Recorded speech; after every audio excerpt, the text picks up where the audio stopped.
ସତ୍ୟନାରାୟଣ ସ୍ୱାମୀଙ୍କର ଜୟ। ଆଜି ଆମ ଗହଣରେ ଆମେ ହରିହର କ୍ଷେତ୍ରର ପୀଠାଧୀଶ ମହନ୍ତ ମହାରାଜଙ୍କୁ ଆମେ ପ୍ରଥମେ ଆମ ଚ୍ୟାନେଲ ତରଫରୁ ସ୍ୱାଗତ ଜଣାଉଛୁ। କିଛି ଆପଣଙ୍କଠୁ କିଛି ପ୍ରଶ୍ନ ପଚାରିବୁ ବୋଲି ଭାବୁଛି। ସେ ପ୍ରଶ୍ନ ଶ୍ରୀକ୍ଷେତ୍ର ସମ୍ବନ୍ଧରେ କିଛି ପଚାରିବୁ ବୋଲି ଭାବୁଛି। ଶ୍ରୀକ୍ଷେତ୍ରରେ ନନ୍ଦିଘୋଷ ଯାତ୍ରାରେ ମହାପ୍ରଭୁ ଭକ୍ତମାନଙ୍କୁ କିପରି ଦର୍ଶନ ଦେବାକୁ ବଡ଼ଦାଣ୍ଡକୁ ଓହ୍ଲେଇ ଆସିଥାନ୍ତି ସେ ବିଷୟରେ ଆପଣଙ୍କଠୁ କିଛି ଜାଣିବାକୁ ଚାହୁଁଛି। ତା ଛଡ଼ା ଯେତେବେଳେ ମହାପ୍ରଭୁ ନନ୍ଦିଘୋଷ ଯାତ୍ରା କରିଥାନ୍ତି ସେତେବେଳେ ଭଉଣୀକୁ ସାଙ୍ଗରେ ଧରିକି ଯାଇଥାନ୍ତି, ଆଉ ମା ଲକ୍ଷ୍ମୀ ଠାକୁରାଣୀକି କାହିଁକି ସାଙ୍ଗରେ ନେଇନଥାନ୍ତି? କିନ୍ତୁ ହେରା ପଞ୍ଚମୀରେ ଲକ୍ଷ୍ମୀ ଠାକୁରାଣୀ ରାଗି ଯାଇ ଗୁଣ୍ଡିଚାରାଣୀଙ୍କ ଶ୍ରୀମନ୍ଦିର ପାଖକୁ ଯାଇ ରଥ ଭାଙ୍ଗି ଦେଇ ଆସନ୍ତି। ପୁଣି କ'ଣ କହିଦେଇ ଆସନ୍ତି ଯେ ମହାପ୍ରଭୁଙ୍କୁ ପୁଣି ବାହୁଡ଼ା ଯାତ୍ରା ପାଇଁ ପୁଣି ପ୍ରସ୍ତୁତ ହେବାକୁ ପଡ଼େ ଏବଂ ବାହୁଡ଼ନ୍ତି ମଧ୍ୟ। ଏହି ବିଷୟରେ ଟିକେ ଜନସମାଜରେ କିଛି ବାର୍ତ୍ତା ଦିଏ। जय गुरुदेव, जय पंचसखा, जय जगन्नाथ। ये तो बहुत लंबा प्रश्न। ये प्रश्न उत्तर भल लगे कि नहीं ताहा आमे जानिना, जेहेतु प्रश्न करिच आमे किछि उत्तर निश्चित दबु। प्रथम कथा जे जेतेबेले कर्मवेदी जन्मवेदी की जीवा इच्छा करती से गोटे गुंडीचा यात्रा भी थाती। ना गुंडीचा यात्रा, गुंडीचा राणी उपलक्ष्य। जितेबले राणी गुंडीचा राजा इंद्रदन जो प्रथम प्रयास करते जे कि यही दारू विग्रहर प्रतिष्ठा तेणुक सी वंशरे क्या रखी नी काले किए मोर ठाकुर मोर मंदिर बोली कह तेणुक से भक्त मान मन पकड़ा सी दिन मैंने समस्ते कहती जे माउसी घर को जाऊँ कि माउसी घर बाटे रही जाए कि माउसी आड़े से मैंने जन्मवेदी की ही जाती। जो जाती से एमती भाव से वेश हुई एमती भाव से जाती जे भक्त मान को दर्शन देले भक्त मैंने मुक्ति हे। केत कहते से बामन अवतार हूँ आउ किंतु समस्ते टे हृदय चिंता करूँ जो नंदिघोष यात्रा भियान करती जो रथरे तीन ठाकुर आसती सी जो भौणी की आनी बोलिक प्राधान्य रही। किंतु गोटे कथा हूँ जे भौणी खाली भौणी नुह सी भौणी रूप रही पूजा पाँच जे कि जो तीन नाथ जोटा त्रिनाथ बोलिक कहते ब्रह्मा विष्णु महेश्वर कहते। ब्रह्मा विष्णु महेश्वर कहते सी जो रथ को पलि आसुँच से ब्रह्मा विष्णु महेश्वर रूप पाखे भक्त मैंने देखिपार ना कहीं समस्ते कहती जे आम नदी हो समुद्र में मिशीजु किंतु सेतेबेले तीन महाप्रभु कहती आम जो भक्तर जो समुद्र भक्तर जो आवेग जितेबाला जो कटकणा थिला जे मंदिर भीतर को किए जीव किए न जीव तेणु सबु भक्त को सबु पड़िया दर्शन देवाई आउ समस्त किसी हाथ में भेटी देवाई रथ को ओह्लि आसती। किंतु सेतेबेले ये जो भक्त समुद्र भितर से तीन नदी हो जाती जोटे गंगा जमुना सरस्वती तीन नदी हो से रथ उपर थे भक्त मैंने जो दर्शन करुवे देखुवे निश्चित जितेबाला माने भक्त समुद्र तले थाए किंतु नदी टी ऊर्ध्व थाए जोटा कि रथ उपर था समुद्र जमती माने चाही थाए जे केतेबेले नदी मध्य मिशिब जो सबू नदी जो मुहाण मान देखिए जो नदी जाकि समुद्र थे मिशी थाए से समुद्र तले थाए नदी ता ऊपर मिशी थाए। किंतु ये सेमती समस्त कहती भाव समुद्र भक्त समुद्र जन समुद्र माने रिले हुए निश्चित कान बाजुव तेणुक से भक्त को समुद्र बोली आख्या समझे देते କିନ୍ତୁ ପ୍ରଭୁ ତ କିଏ ସମୁଦ୍ର ବୋଲି ଆଖ୍ୟା ଦେଇନାହାନ୍ତି। ସେତେବେଳେ ସେ ନଦୀ ହେଇକି ବହିଯାଆନ୍ତି ଗଙ୍ଗା ଯମୁନା ସରସ୍ୱତୀ। ସେଇ ଯେଉଁ ତିନି ନଦୀର ସଙ୍ଗମସ୍ଥଳୀ କେଉଁଠି ନା ଭକ୍ତଙ୍କ ସମୁଦ୍ରର ଭିତରେ ସେ ଯେଉଁ ଯାଆନ୍ତି, ଯେଉଁ ମିଶନ୍ତି, ଯେଉଁ ହସନ୍ତି, ସେତେବେଳେ ତା ଦେହରେ ସେ ମିଶିଯାଆନ୍ତି, ମାନେ ଭକ୍ତଙ୍କ ସାଙ୍ଗରେ ଭଗବାନ ମିଶିଯାଆନ୍ତି। ସେ ଯେଉଁ ଆନନ୍ଦରେ ସେ ରଥ ଟାଣିକିରି ନିଅନ୍ତି, ନେଇକିରି ଯାଆନ୍ତି ଯେତେବେଳେ ମା ଗୁଣ୍ଡିଚାଙ୍କ ମନ୍ଦିର ପ୍ରାଙ୍ଗଣକୁ, ସେତେବେଳେ ବାଟରେ ମଧ୍ୟ ମାଉସୀ ଘର ଥାଏ। ସେ ମାଉସୀକୁ ମଧ୍ୟ କହିଥାନ୍ତି ପିଠା ଖାଇବା ପାଇଁ, ତେଣୁ ସେ ମଧ୍ୟ ପ୍ରସ୍ତୁତ କରିଥାନ୍ତି। ପିଠା ମଧ୍ୟ ବାଟରେ ଖାଆନ୍ତି, ସମସ୍ତେ ଜାଣିଥିବେ। ତେଣୁ ସମସ୍ତେ କହନ୍ତି ମାଉସୀ ଘରକୁ ଠାକୁର ଯାଉଛନ୍ତି, ମାଉସୀ ଘରକୁ ନୁହଁ, ମାଉସୀ ଘର ଆଳରେ ଯାଉଛନ୍ତି। ସେତେବେଳେ ସମସ୍ତଙ୍କର ଉଦ୍ଦେଶ୍ୟ ଯେ ଯଦି ମହାପ୍ରଭୁ 3ଟି ରଥ କଲେ, କ'ଣ ଆଉ ଗୋଟେ ରଥ କରିବାକୁ ତାଙ୍କ ପାଖରେ ପଇସା ନଥିଲା? କିନ୍ତୁ ସେତେବେଳେ ମାଙ୍କର ଗୋଟେ କାର୍ଯ୍ୟ ଥିଲା। ସେତେବେଳେ ମା ଲକ୍ଷ୍ମୀ ସୁଯୋଗ ଖୋଜୁଥିଲେ, ଯଦି ଏ 3 ଯେଉଁ ଠାକୁର ଯେଉଁ ଅଛନ୍ତି ବ୍ରହ୍ମା ବିଷ୍ଣୁ ମହେଶ୍ୱର ରୂପରେ ପୂଜା ପାଉଛନ୍ତି, ସିଏ ଯଦି କୁଆଡ଼େ ଚାଲିଯାଆନ୍ତେ ମୋତେ ଆଉ କଟକଣା କରନ୍ତିନି, ମୁଁ ଟିକେ ମୋ ଭକ୍ତଙ୍କ ପାଖକୁ ଯାଆନ୍ତି। ସିଏ ଯେତେବେଳେ ତାଙ୍କ ଭକ୍ତ ପାଖକୁ ଯାଆନ୍ତି, ସେତେବେଳେ ଦେଖିବେ ବାହୁଡ଼ାରେ ବହୁତ ଜାଗାରେ ମଧ୍ୟ ମାଣବସା ହେଇଥାଏ, ଯେଉଁଟାକି ଉଦ୍ଯାପନ ଦିବସ। ତେଣୁ ସିଏ ତ ଭକ୍ତଙ୍କ ପାଖରେ ଯେତେବେଳେ ମିଶିକିରି ଆସିକିରି ପହଞ୍ଚନ୍ତି ମନ୍ଦିରରେ, ସେତେବେଳେ ମନେ ପଡ଼ିଯାଏ କ'ଣ ମୁଁ ତ ବୁଲିବାଲିକିରି ଭକ୍ତଙ୍କ ପାଖରୁ ଆସିଲିଣି, ତେଣୁକରି ପ୍ରଭୁ କାହିଁକି ଆସିନାହାନ୍ତି? ସେ ଯେତେବେଳେ ତାଙ୍କ ଅନୁପସ୍ଥିତି ଦେଖନ୍ତି ଟିକେ ରାଗ କରନ୍ତି। କାହିଁକି ନା ଗୃହ ଭିତରେ ଯେତେବେଳେ ତାଲା ଦିଆ ହେଇଥାଏ କି ଯେତେବେଳେ ଖାଲି ପଡ଼ିଥାଏ, ସମସ୍ତେ ପଳେଇ ଯାଇଥାନ୍ତି, ଯିଏ ଆଗେ ଆସେ ସିଏ ପଛକୁ ନିଶ୍ଚିତ ଖୋଜେ। ତେଣୁ ସିଏ ଯେତେବେଳେ ତାଙ୍କର ପ୍ରଭୁ ସେ ଖୋଜନ୍ତି, ମୁଁ ତ ଆସିଗଲିଣି, ତମେ କାହିଁକି ଆସିନ, ତମେ କାହିଁକି ଅଟକି ଯାଇଛ? ତେଣୁକରି ସେ ରାଗିକିରି ହେରା ପଞ୍ଚମୀ ଦିନ ଆସନ୍ତି, ରଥ କାଠ ଭାଙ୍ଗି ଦିଅନ୍ତି, ଆଉ ପ୍ରଭୁଙ୍କ କାନରେ କହିଯାଆନ୍ତି, ଯେମିତି ଆମ ପରମ୍ପରା ଗୃହମାନଙ୍କରେ ଅଛି। କେତେକ କହନ୍ତି ଆଜିକାଲି ସମାଜରେ ସ୍ତ୍ରୀମାନେ କହୁଛନ୍ତି ଯେ ଘରକୁ ଚାଲ ତ ମଜା ବୁଝିବି, କିନ୍ତୁ ସେ ତ ସେମିତି କହିନଥିବେ, କାହିଁକି ନା ସିଏ ହେଉଛନ୍ତି ମାନେ ବହୁତ ଦୟାଳୁ ମା। ସିଏ କହିଲେ ପ୍ରଭୁ ତମେ ଏତେ ଦିନ ହେଲାଣି ତମକୁ ଭଲ ଲାଗୁଛି, କ'ଣ ମୋ କଥା ମନେ ପଡ଼ୁନି? ଭଉଣୀ ତ ନେଇକିରି ଆସିଛ, ଆଉ ତମେ କେତେ ଖାଉଛ ଖାଉଥା, ମୁଁ ଯାଉଛି।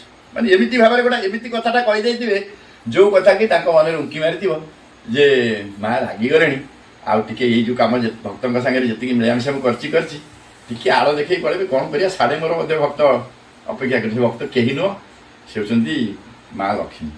ସେ ରାଗି ଯାଇଛନ୍ତି ବୋଲି କହିବେନି, ନା ସେ ମୋତେ କହିକିରି ଗଲା ଯେ ଶୀଘ୍ର ଆସ, ଗୋଟେ କ'ଣ ଅର୍ଜେଣ୍ଟ କାମ ଅଛି।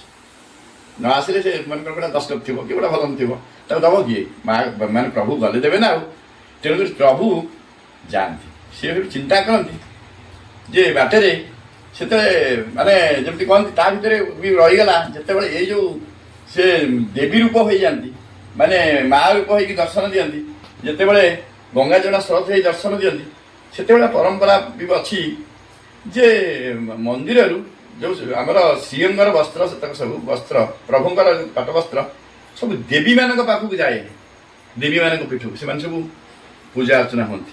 ତାହେଲେ ଯଦି ସେ ପୁରୁଷ, ତାହେଲେ ସ୍ତ୍ରୀ ଲୋକ ତାଙ୍କ ବସ୍ତ୍ର କାହିଁ ପରିଧାନ କରିବେ?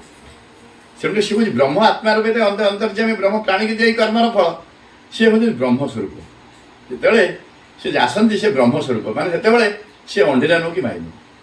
ତେଣୁକରି ତାକୁ ଯିଏ ଯେଉଁ ରୂପରେ ଦେଖନ୍ତି, ତେଣୁକରି ସେ ମା ମାନେ ଦେଖନ୍ତି ଯେତେବେଳେ ସମସ୍ତଙ୍କୁ ସବୁ ଜିନିଷ ବସ୍ତ୍ର ଦେଇଛନ୍ତି, ଆମକୁ କ'ଣ ଦେବେନି? ସେ ପୀଠମାନେ କିଛି ଜଗିଥିବେ, ପ୍ରଭୁଙ୍କର ଯେଉଁ ପାଟ ବସ୍ତ୍ର ଭଲ ମନ୍ଦ ସବୁ ପୀଠମାନଙ୍କୁ ଯାଏ।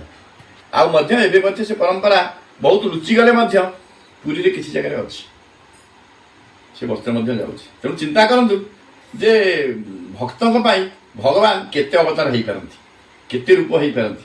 ତେଣୁ ସେ ଯେତେବେଳେ ପୁଣି ଫେରିଛନ୍ତି, ସେତେବେଳେ ଚିନ୍ତା କରିଛନ୍ତି ଯେ ମା ତ ରାଗିକିରି କବାଟ ଦେଇଥିବେ, କବାଟ ଫେଟିବା ପୂର୍ବରୁ ମୁଁ ଗୋଟେ କ'ଣ ଭେଟି ତାଙ୍କୁ ଦେବି। ସେତେବେଳେ ପଳେଇ ଆସିଥାନ୍ତି, ସେତେବେଳେ ପଳେଇ ଆସିକି ତାଙ୍କର କଥୋପକଥନ ଚାଲେ, ମାନେ ମାଆଙ୍କ ପଟରୁ କିଛି, ଆଉ ଆମ ସ୍ୱୟଂ ଜଗନ୍ନାଥଙ୍କ ପଟରୁ କିଛି ସେବକ ସେବକମାନେ କିଛି ବୋଲି ହୁଏ। ସେ ବୋଲି ଦିହରେ ତଥାପି ସେ ବୋଲି ହେଉଥାଏ ସତ, କିନ୍ତୁ କବାଟ ଫାଙ୍କରେ ମା ଦେଖୁଥାନ୍ତି ସତେ କ'ଣ ମୋ ପ୍ରଭୁ ଆସିଛନ୍ତି ତ।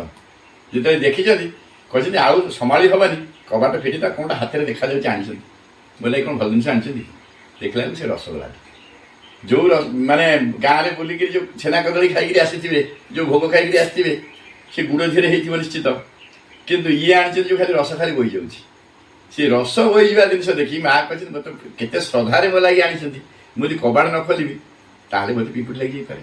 ତେଣୁ ସେ କବାଟ ଖୋଲି ଦିଅନ୍ତି ଆଉ ଜଗନ୍ନାଥ ଟକିନ୍ ତାଙ୍କ ପାଟି ଗୋଟିଏ ଶ୍ରଦ୍ଧାରେ ରସଗୋଲା ଦେଇଦିଅନ୍ତି। ସିଏ କିଛି କହିବା ପୂର୍ବରୁ ତାଙ୍କ ପାଟିରେ ଯେତେବେଳେ ରସଗୋଲା ଥାଏ ସେ କିଛି କହିପାରିବେ କି?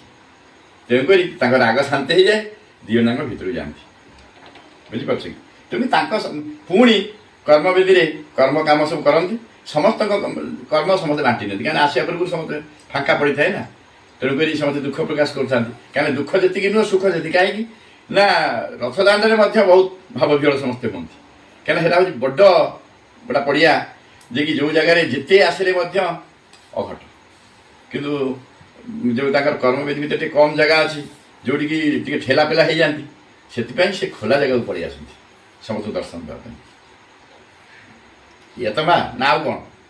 ମୋର ଆଉ ଗୋଟେ କଥା ମନକୁ ଆସେ ଯେ ମହାପ୍ରଭୁଙ୍କ ନନ୍ଦିଘୋଷ ଯାତ୍ରାର ରଥରେ ମହାପ୍ରଭୁଙ୍କ ନନ୍ଦିଘୋଷ ନାଇଁ ପ୍ରଭୁଙ୍କର ଯେଉଁ ରଥଯାତ୍ରାରେ ଗୁଣ୍ଡିଚାନଗରକୁ ଯାଆନ୍ତି, କିନ୍ତୁ ମାଉସୀ ଘରକୁ ନ ଯାଇ ଗୁଣ୍ଡିଚାନଗରକୁ କାହିଁକି ଯାଆନ୍ତି? ନାଇଁ ନାଇଁ ନାଇଁ ସେ ଗୁଣ୍ଡିଚାନଗର ସେଇ କଥା ଆମେ କହିଲୁ ଯେ କି ରାଣୀ ଗୁଣ୍ଡିଚା ଆଉ ଇନ୍ଦ୍ରଦନ ରଜାଙ୍କୁ ଟିକେ ସମସ୍ତଙ୍କୁ ମନ ପକାଇଥାଏ। ସିଏ କହିଛନ୍ତି ଯେ ମୋ ବଂଶରେ କେହି ନ ରହନ୍ତୁ, କିନ୍ତୁ ଇଏ ଚାହୁଁଛନ୍ତି ଯିଏ ଆମକୁ ଜନ୍ମ ଦେଇଛି ମୁଁ ଟିକେ ତା କଥା ମନେ ପକାଏ। ତେଣୁକରି ସିଏ ଗୋଟେ ଶିକ୍ଷା ଦେଇଛନ୍ତି ଯେ ଗ୍ରାମେ ଗ୍ରାମରେ ଯେ ସବୁ ପିଲାମାନେ ଅଛନ୍ତି ତାଙ୍କ ବଂଶକୁ ମଧ୍ୟ ସେମାନେ ମନେ ପକାନ୍ତୁ, ସାତ ପୁରୁଷକୁ ଟିକେ ମନେ ପକାନ୍ତୁ ଯେ କେଉଁଠି ସେମାନେ ଆସିଛନ୍ତି। ସିଏ ଯେମିତି ଯେଉଁଠୁ ଆସିଛନ୍ତି ସିଏ ଯଦି ମନେ ପକାଇବାକୁ ଚେଷ୍ଟା କରନ୍ତି, ସିଏ କ'ଣ କରୁଛନ୍ତି? ସମସ୍ତଙ୍କୁ ଜଗତକୁ ଶିକ୍ଷା ଦେଉଛନ୍ତି। ଆମେ ଯଦି ପଚାରିବେ ତିନି ପୁରୁଷ କଥା ଆମର ମନେ ନଥିବ, ଆମେ ସ୍ୱୟଂ ଜଗନ୍ନାଥ ନା କି ବଳରାମ ନା କହିକିରି ପିଣ୍ଡଦାନ କି ଭଲ ମନ୍ଦ କରିଦେବୁ। କିନ୍ତୁ ସିଏ କହୁଛନ୍ତି ମୁଁ ଯେତେବେଳେ ମନେ ରଖିଛି, ମୋ ଭକ୍ତମାନଙ୍କ ପାଖରେ ମୋତେ ମନେ ପକାଇବାକୁ ଚାହିଁଛି ଯେ କେହି ଜଣେ ମୋର ଜନ୍ମଦାତ୍ରୀ ଅଛନ୍ତି, କିଏ ଯିଏ ମୋତେ ଗଢ଼େଇଛନ୍ତି, ଯିଏ ମୋତେ ଭଲ ମନ୍ଦ, ସେ କିଏ ନା ମା ରାଣୀ ଗୁଣ୍ଡିଚା। ଆଉ ଜଗନ୍ନାଥଙ୍କୁ ସେ ଚିନ୍ତା କରିଛନ୍ତି କ'ଣ ନା ଯେତେବେଳେ ରଜା ଥିଲେ ସେ ହେଉଛନ୍ତି ମହାନ ରଜା, ଯିଏକି ଇନ୍ଦ୍ରଦନ ରଜା। ତେଣୁକରି ଆମେ ଯଦି ମନେ ପକାଇ ପାରୁଛୁ ଆମ ପୂର୍ବ ପିଢ଼ିକି, ତୁମେ ଟିକେ ପୂର୍ବ ପିଢ଼ି କଥା ମନେ ପକାଅ, ସେଥିପାଇଁ ସେ ଗୋଟେ ଯାତ୍ରା ବିହାନ କରିଛନ୍ତି। ଆଉ ଗୋଟେ କଥା ଯେ ଆମର ନନ୍ଦିଘୋଷ ଯାତ୍ରାରେ ରଥର ଯେଉଁ ଚକା ସବୁ ଲାଗିଥାଏ ସେ ତ ମୁଖ୍ୟ, ତେଣୁ ରଥଯାତ୍ରା ସରିଗଲା ପରେ ସେ ଚକାକୁ କ'ଣ କରାଯାଏ? ତାକୁ ପ୍ରତିବର୍ଷ ନୂଆ ଚକ ଲାଗିଥାଏ, କିନ୍ତୁ ଯାତ୍ରା ପରେ ସେ ଚକକୁ କ'ଣ କରାଯାଏ? ନାଇଁ ନାଇଁ ଏଟା ଗୋଟେ ବଢ଼ିଆ କଥା। ଏବେ ଯେଉଁ ଯେମିତି କହନ୍ତି ମାନେ ଏ ଗାଡ଼ିରେ ଚକ ଲାଗିଥିବାରୁ ସିନା ତମେ ଯାଇଛ, ତେଣୁ ଚକ ଭାଙ୍ଗିଦେଲେ କ'ଣ ହେବ? କିନ୍ତୁ ରାଣୀ ହେଇକି ଚକ ଭାଙ୍ଗିଦେଲେ, ଏଇ ଯେଉଁ ଆମର ମା ଲକ୍ଷ୍ମୀ ହେଇକି ଚକ ଭାଙ୍ଗିଦେଲେ, ଖଣ୍ଡେ କାଠ ଟାଣି ଆଣିଥିଲେ ଯେ ସେ ଜାଣନ୍ତୁ ଯେ ମୁଁ ରାକ୍ଷୀ ଚକ ଭାଙ୍ଗିଦେଲେ ମୋ ପ୍ରଭୁ ଯିବ କେମିତି। ତେଣୁ ସେ ଯେତେବେଳେ ଆସିଲା ପରେ ତାଙ୍କର ସମୟ ସୀମା ଅଛି, ସେଇ ସମୟରେ ମଧ୍ୟ କିଛି ନିଲାମ ହିସାବରେ ହୁଏ, କିମ୍ବା ଗୋଟେ ଡାକ ଆସେ କି ଧର୍ମ ଗୁଳା ପଡ଼େ ଯେ ଚକ କାଠ କୁଆଡ଼େ ସବୁ ଯିବ। କିନ୍ତୁ ଆଗେ ପରମ୍ପରା ଥିଲା ଯେ କି କିଛି ଚକା ଭକ୍ତଙ୍କ ପାଖକୁ ଯାଉଥିଲା। ଏମିତି ଭକ୍ତ ଥିଲେ ଯେ କି ଆମର ରାଣୀ ଝାନ୍ସୀ ବାଈଙ୍କର ଗୁରୁ, ତାଙ୍କ ପାଖକୁ ମଧ୍ୟ ଗୋଟେ ଚକ ଯାଏ। ଏମିତି ଆଉ ବି ଭକ୍ତ ଅଛନ୍ତି ତାଙ୍କ ପାଖକୁ ମଧ୍ୟ ଚକ ଯାଏ। ଏମିତି ପଞ୍ଚ ମହାପୁରୁଷଙ୍କ ଭିତରେ ମଧ୍ୟ ଏମିତି ପୀଠମାନଙ୍କୁ ମଧ୍ୟ କିଛି କାଠ ଯାଏ। କିନ୍ତୁ ସେ ପରମ୍ପରା ବର୍ତ୍ତମାନ ନାହିଁ। ବର୍ତ୍ତମାନ ପ୍ରଭୁଙ୍କର ତ କିଛି ଅଭାବ ନାହିଁ, କିନ୍ତୁ ବର୍ତ୍ତମାନ ଯେତେବେଳେ ଧର୍ମଗୁଳା ପଡ଼ୁଛି, ଯେତେବେଳେ ସେ ମାନେ ଚକର ମାନେ ଏତେ ଯେଉଁ ପଇସାଟା ଅଧିକା ହେଇଯାଇଛି ଯେ ଭକ୍ତ ସମାଜ ମାନେ ନେବା ପାଇଁ ଆଉ ଆଗ୍ରହ କଲେ ମଧ୍ୟ ତାଲା ପଲା ଭଳିଆ ହେଇଛି। କାରଣ ଯେହେତୁ ଏତେ ପଇସା ହେଇଯାଇଛି ଚକ୍ର ମୂଲ୍ୟ, ଏବେ ସେ ଭକ୍ତଙ୍କ ପାଖକୁ ସବୁ ଚକ ଯାଉଛି କି ନାହିଁ ଆମେ ତ କହିପାରିବା ନାହିଁ, ଯେଉଁଟା ପରମ୍ପରାରେ ଯାଏ। କିନ୍ତୁ ଏବେ ଚକ୍ର ମୂଲ୍ୟ ବହୁତ ହେଇଯାଇଛି, ସେ ମଧ୍ୟ ଗୁଳା ପଡ଼ୁଛି।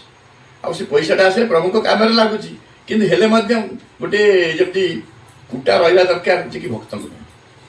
କିନ୍ତୁ ବର୍ତ୍ତମାନ ବଡ଼ ବଡ଼ ହୋଟେଲ ଯାହାର ଭଲ ପଇସା ଅଛି ସେମାନେ ପଇସା ଦେଇପାରୁଛନ୍ତି, ଆଉ ସେ ଚକରୁ ନେଇକରି ମଧ୍ୟ ତାଙ୍କ ହୋଟେଲ ଆଗେ ରଖୁଛନ୍ତି ବେପାର ପାଇଁ, କେତେକ କାହା ଘରେ ରଖୁଛନ୍ତି। କିନ୍ତୁ ଯେଉଁମାନେ ଭକ୍ତମାନେ ଯଦି ସେ ଚକକୁ ନିଅନ୍ତି, ସେ କ'ଣ ଏମିତି ବେଖାତିରି କରି ରଖନ୍ତି କି? ସିଏ ଗୋଟେ ଶ୍ରଦ୍ଧା ଭକ୍ତି ଭାବରେ ରଖନ୍ତି। କିନ୍ତୁ ତାଙ୍କ ଲାଗି ସେ ସୁଯୋଗ ହାତଟା ହେଇଯାଉଛି, ଯେହେତୁ ଅନେକ ମାନେ ପଇସା ମୁଦ୍ରା ଦେବାକୁ ପଡ଼ୁଛି, ତେଣୁକରି ସେମାନେ ପଛେଇ ଯାଉଛନ୍ତି।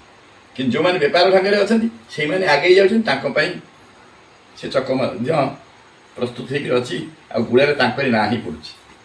ତେଣୁକରି ଏମିତି ଯେଉଁ କଥା ମାନେ ଆମେ ତ କହିଦେଲୁ ଯେତିକି ମାନେ ଜାଣିବା ହିସାବରେ, କିନ୍ତୁ ଯଦି ଗୋଟେ କ'ଣ ତ୍ରୁଟି ଥାଏ ତାହେଲେ ତାকে ଧରିବା ପାଇଁ ଆମେ କହୁନୁ। କାହିଁକି ନା କେଉଁ ନିଶ୍ଚିତ କିଛି ଭୁଲ ଟୁଲ ହେଇଯାଇପାରେ, କିନ୍ତୁ ଏ କଥା କେତେ ଦୂର ସତ କେତେ ଦୂର ମିଛ ଯେଉଁମାନେ ୟାକୁ ଗବେଷଣା କରିବେ ସେଇମାନେ ହିଁ ଜାଣିପାରିବେ। କିନ୍ତୁ ଆଜିକାଲି ଯେଉଁ ପ୍ରଭୁଙ୍କର ରଥ ଚକା, କିନ୍ତୁ ଆମର ଗୋଟେ ଅନୁରୋଧ ଯେ କି ଭକ୍ତ ଯଦି ଚାହୁଁଛନ୍ତି କି କୌଣସି ମଠ ବାଡ଼ି ଚାହୁଁଛନ୍ତି ତାଙ୍କ ପାଇଁ ଟିକେ କୋହଳ କରିଦେଲେ ଭଲ ହୁଅନ୍ତା। କାହିଁକି ନା ସମସ୍ତେ ସେଇ ଯେମିତି ଜଗନ୍ନାଥ ସବୁ ଜାଗାରେ ଅଛନ୍ତି, ଆଉ ଯେ ଚକଟି ଆମ ପିଠକୁ ଆସିଛି, ତେଣୁକରି ଖୁସି ସମସ୍ତେ ହୁଅନ୍ତି। ତେଣୁକରି ସେ ତ ଆଦର ସହକାରେ ଆଣିବେ, ଆଦର ସହକାରେ ରଖିବେ, ଆଦର ସହକାରେ ପୂଜା ଅର୍ଚ୍ଚନା କରିବେ। କିନ୍ତୁ ଯେଉଁ ଜାଗାକୁ ଚକ ସବୁ ଯାଉଛି ପ୍ରଭୁଙ୍କର, ସେଠି ଆଦର ହବାର ଚାନ୍ସ ନାହିଁ, ସମସ୍ତେ ଅନୁଭବ କରନ୍ତୁ। ତେଣୁକରି ଆଦର ନିଶ୍ଚିତ ହେଉନଥିବ, କିନ୍ତୁ ବୋଧେ କିଛି ଗୋଟେ ଆମର ସଂସ୍କୃତି ଉପରେ ଗୋଟେ ଆଘାତ ଆସୁଥିବ। ତେଣୁ ତାକୁ ବିଚାର କରନ୍ତୁ। ଯଦି ମାନେ ଆମର କହିବାଟା କିଛି ତ୍ରୁଟି ଥାଏ, ସେଥିପାଇଁ ମଧ୍ୟ ଏତିକି ବେଳୁ ଆମେ ଦୋଷ ମାର୍ଜନା କରିବାକୁ ଚେଷ୍ଟା କରୁଛୁ। ତେଣୁ ଯଦି ଏଇଟା କିଛି ଏଇ ଯେଉଁ କାର୍ଯ୍ୟକ୍ରମ କିଛି ଯଦି ଆଗକୁ ଯାଇପାରେ, ଯଦି ଭକ୍ତ ସମାଜ ପାଖକୁ କିଛି ପହଞ୍ଚିପାରେ, କି ଭକ୍ତମାନେ ଯଦି ଶ୍ରଦ୍ଧାରେ ନେଇପାରନ୍ତି, ତାଙ୍କର କିଛି କୋହଳ ହୁଏ, ତାହେଲେ ନିଶ୍ଚିତ ଆମେ ଖୁସି ହେବା ସଙ୍ଗେ ସଙ୍ଗେ ଭକ୍ତମାନେ ମଧ୍ୟ ଖୁସି ହେବେ, ଯିଏକି ପ୍ରଭୁଙ୍କ ଚକ ଆମେ ଗୋଟିଏ ଆଣିକି ଆମ ପିଠିରେ ରଖିପାରୁଛୁ। ଏଇ ତ କଥା। ତେଣୁ ସେଇ ପ୍ରଭୁଙ୍କର କୃପା ବର୍ଷ ସମସ୍ତଙ୍କ ଉପରେ ହେଇଯାଉ, ବର୍ଷି ଯାଉ, ଯିଏକି ସମସ୍ତେ ଭଲରେ ରୁହନ୍ତୁ, ଆନନ୍ଦରେ ରୁହନ୍ତୁ। ଆନନ୍ଦରେ ରହିଲେ ସୃଷ୍ଟି ହିଁ ଆନନ୍ଦ। ତେଣୁକରି ଜୟ ଗୁରୁଦେବ, ଜୟ ପଞ୍ଚସଖା, ଜୟ ଜଗନ୍ନାଥ।